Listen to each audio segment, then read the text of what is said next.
Hello from the garden today. So just a few updates. My husband and I made some mosquito doom buckets, as they're called, to try and decrease some of the mosquito activity in several areas of our yard. So my garden, around our patio, and then our little doggy area. And so basically it's supposed to be like a dark bucket, fill it with a little water, or I believe it said 2/3 of the bucket old leaves or old grass, and then a fourth of a mosquito dump in each bucket. And so we did that, and so it's supposed to, I believe, go into effect in about 2 weeks. Other happenings is I'm noticing still some of this disease on my plants. This is a borage, so I'm just gonna have to go ahead and pull that borage today. Looks like my zinnia has it too. I'm gonna have to pull that zinnia. The great thing is I'm learning as I grow, and so zinnias, they are drought tolerant. They tend to come up well, so I'll just replace those with some more seed. My marigolds don't seem to be affected as much, so that is good. In my tomato bed, I noticed that my calendulas, they seem to be affected, so I'm just gonna go ahead and pull those.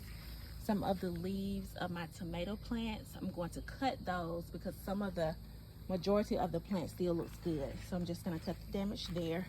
And then on this side of the garden, in my cucumber bed, I had another infected calendula plant.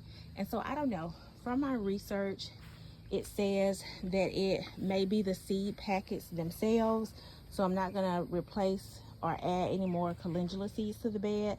I'll just add more marigolds. I think I'm gonna stick with marigolds, cosmos, and zinnias for the most part right now, and nasturtiums, because those seem to be working well for me, and not any more calendula. I did have some calendula added to my squash bed, and since it's there, I'm gonna leave it for now, but I won't add any more additions aside from that. Another thing that I kind of realized is that I may not need a shade cloth because I have this huge crape myrtle tree that shades this side of my garden pretty good, and then this side of my garden here is where my melons and watermelons and honeydew melons are, and they love the sun anyway. So for now, I'm gonna hold off on the shade cloth since this tree provides some adequate shade, and we'll just go from there. Again, learning as I grow. If you have any tips you would like to share for my diseased plants, please share those, and I will keep you updated on how everything begins to look as I continually remove these diseased plants. All right, as always, chat with you soon.